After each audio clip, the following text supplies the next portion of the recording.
o gihatagan og pagtagad sa akong kasing-kasing ang pagkahibalo sa kaalam og ang pagkahibalo sa tinunto, og nahibaluan ko ang kabuangan nga kini usab maoy usa ka pagukod sa hangin. Ako miliso bisan ang akong kasing-kasing aron sa pagkahibalo og sa pagsuhid og sa pagpangita sa kaalam og sa hinungdan sa mga butang og sa pagkahibalo bahin sa pagkadaotan, sa kahungog og sa pagkabinuang sa kabuangan. Nahiuyon niini gikugihan sa akong kasing-kasing ang pagkahibalo sa kaalam og ang pagtan-aw sa buluhaton nga ginabuhat sa yuta, tungod kay adunay usa kansang mga mata dili makatulog sa adlaw man o sa gabii.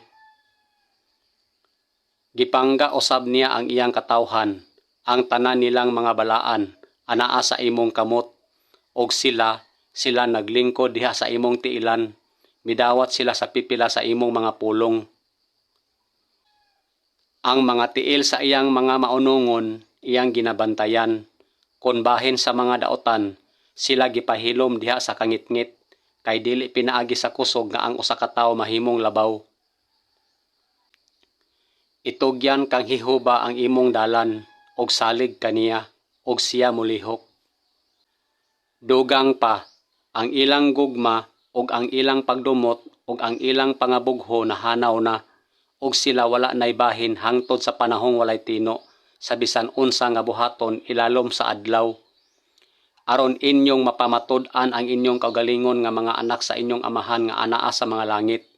Sanglit siya magapasubang sa iyang adlaw diha sa mga taong daotan ug sa mga maayo, ug magapaulan diha sa mga taong matarong ug sa mga dili matarong. Bisan tuod nga sa pagkatinuod, wala niya itugot nga dili ka panghimatud-an ang iyang kaugalingon. Sanglit gibuhat man niya ang maayo nga naghatag kaninyong ulan gikan sa langit ug mabungahong mga panahon nga nagbuhong sa inyong mga kasing-kasing sa pagkaon ug sa kalipay. Ingon sa iyang paggula gikan sa tiyan sa iyang inahan, hubo siya nga mobiya pag-usab. Ingon sa iyang pag-abot, og wala gayoy madala niya nga bisan unsa sa iyang kahago, nga madala niya sa iyang kamot. Unya si Abraham nabugtuan sa gininhawa og namatay sa igo ng katigulangon, tigulang og tagbaw, o gitipon siya ngadto sa iyang katawhan. Ngano man nga ang mga daotan nagpadayong buhi, natigulang, milabaw usab kun bahin sa bahandi. Kini siya mamatay, samtang siya bugos makatagana sa iyang kaugalingon, sa dihang siya bugos walay kabalaka, og anaa sa kahayahay. Apan bisan pag-ingon niini, akong nakita ang mga daotan nga gipanglubong, kung sa unsang paagi sila nangadto, og kung sa unsang paagi sila namiya gikan sa balaang dapit, og makalimtan sa syudad, diin sila milihok sa ingon, kini usab kakawangan. Mao nga, ingon nga ang sala misulod sa kalibutan, pinaagi sa usa ka tawo, og ang kamatayon pinaagi sa sala, og sa ingon, ang kamatayon mikaylap sa tanang tawo, tungod kay silang tanan nakasala man. Sa dihang nahiabot na ang katawhan sa lasang, aw tanawa, dihay nagtulo nga dugos, apan walay bisan kinsa nga nagbutang sa iyang kamot diha sa iyang baba, tungod kay ang katawhan nahadlok sa panumpa. Ang gagmay ug ang dagko samang atoa didto, ug ang ulipon gipahigawas na gikan sa iyang agalon. Apan ang usa ka tawo nga lig-on og lawas mamatay ug magbuy-od nga nabuntog. Og ang usa kayo tan-ong tawo mabugtuan sa gininhawa, og hain naman siya. Og ako miingon diha sa akong kasing-kasing, ang dangatan sa usa ka hungog mudangat usab kanako. Oo, kanako. Nan, nganong ako nahimong hilabihan gayod ka maalamon ni adtong panahona? Og ako miingon sulod sa akong kasing-kasing, kini usab kakawangan. Og si Jehova nakapanimahog usa ka makapahupay nga alimyon, og busa si Jehova miingon diha sa iyang kasing-kasing. Dili ko nagayod panghimaraoton pag-usab ang yuta gumikan sa tawo, tungod kay ang kiling sa kasing-kasing sa tawo daotan sukad pa sa iyang pagkabatan-on, og dili ko nagayod pagahampakon pag-usab ang matag buhing butang ingon sa akong gibuhat. Ako miliso, bisan ang akong kasing-kasing, aron sa pagkahibalo o sa pagsuhid o sa pagpangita sa kaalam o sa hinungdan sa mga butang o sa pagkahibalo bahin sa pagkadaotan, sa kahungog o sa pagkabinuang sa kabuangan. Kun sama sa mga tao, ako nakigbugno sa mapintas nga mga mananap sa Episo, unsay kaayuhan ni ini alang kanako, kon ang mga patay dili pagabangonon, mangaon kita og manginom, kay ugma kita mga matay. Ang buhi, siya mao ang makadaig kanimo, maingon nga ako makahimo ni ining adlawa. Ang amahan makahatag og kahibalo sa iyang kaugalingong mga anak, labot sa imong kamatinud-anon. Siya miingon, oo, Ginoo, apan sa pagkatinuod, ang gagmay nga mga iro mukaon sa mga mumho nga mahulog gikan sa lamisa sa ilang mga agalon.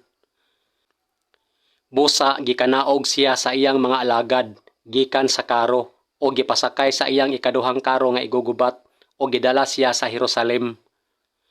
Busa siya namatay o gilubong sa lubnganan sa iyang mga katigulangan, og ang tibuok Huda og ang Jerusalem nagbangutan tungod kang Hosias.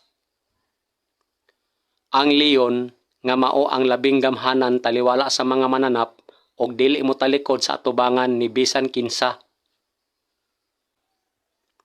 Sa singot sa imong naong, ikaw magakaon sa tinapay, hangtod nga ikaw mobalik sa yuta, kay gikan niini ikaw gikuha, kay abog ikaw, ug sa abog ikaw mopauli.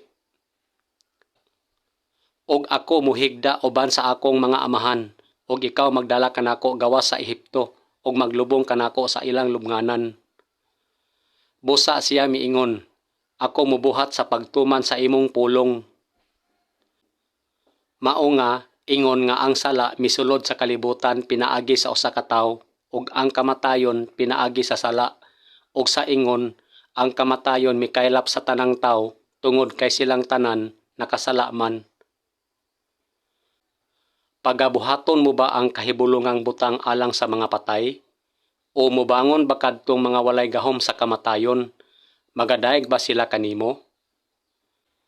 Ang mga patay dili magadaig kang Diya ni si bisan kinsa nga manaog ngadto sa kahilom. Mugula ang iyang espiritu, mubalik siya sa iyang yuta, ni anang adlawa mahanaw ang iyang mga hunahuna. Kay ang Sheol dili makadaig kanimo, ang kamatayon dili makadaig kanimo, kadtong moadto sa gahong dili makalantaw nga malaumon sa imong kamatinud-anon. Iyang gisulti kining mga butanga, og human niini siya miingon kanila. Si Lazaro nga atong higala nagpahulay, apan moadto ako didto aron pukaon siya gikan sa pagkatulog.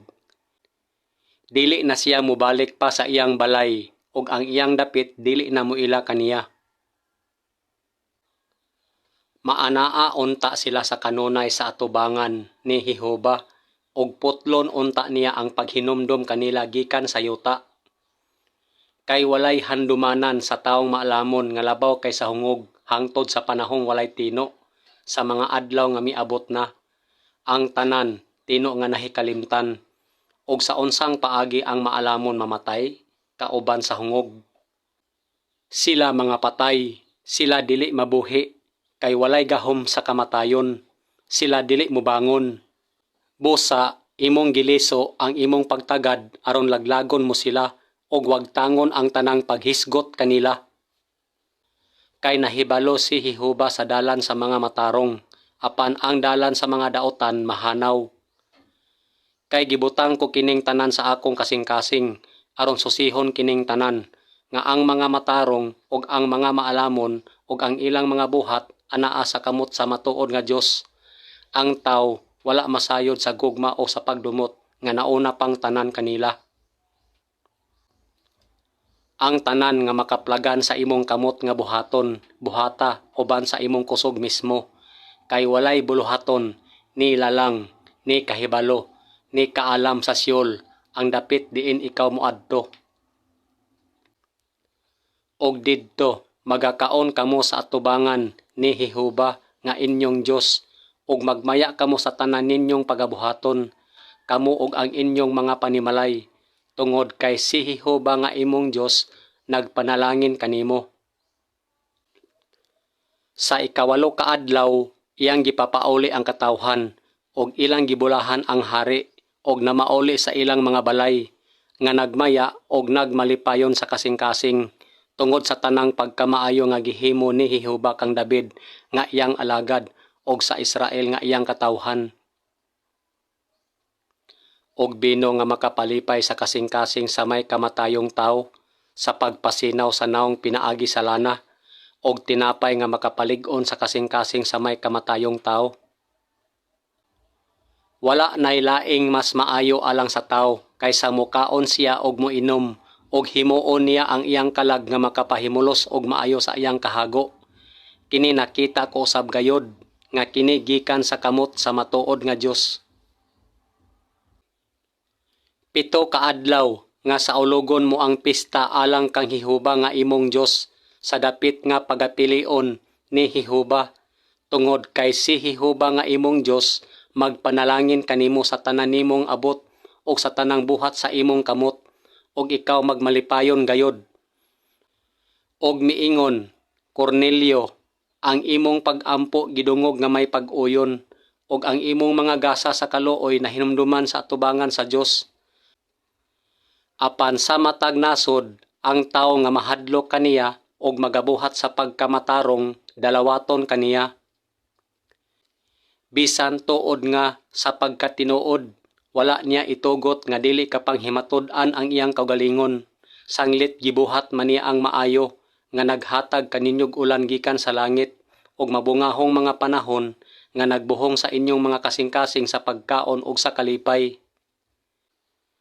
Siya nga magmadaugon pagasuloban og maputing panggawas nga mga biste, og dili ko gayod papason ang iyang ngalan gikan sa basahon sa kinabuhi. Hinuon pagailhon ko ang iyang ngalan atubangan sa akong amahan, og atubangan sa iyang mga manulunda. Busa ako miingon dayon kaniya, akong Ginoo, ikaw ang nahibalo.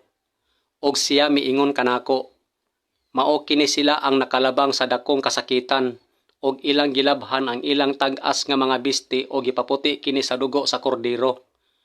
Oo, gitugutan siya nga magsulob og magilakon, hinlo, pino nga lino, kay ang pino nga lino naghawas sa matarong nga mga buhat sa mga balaan.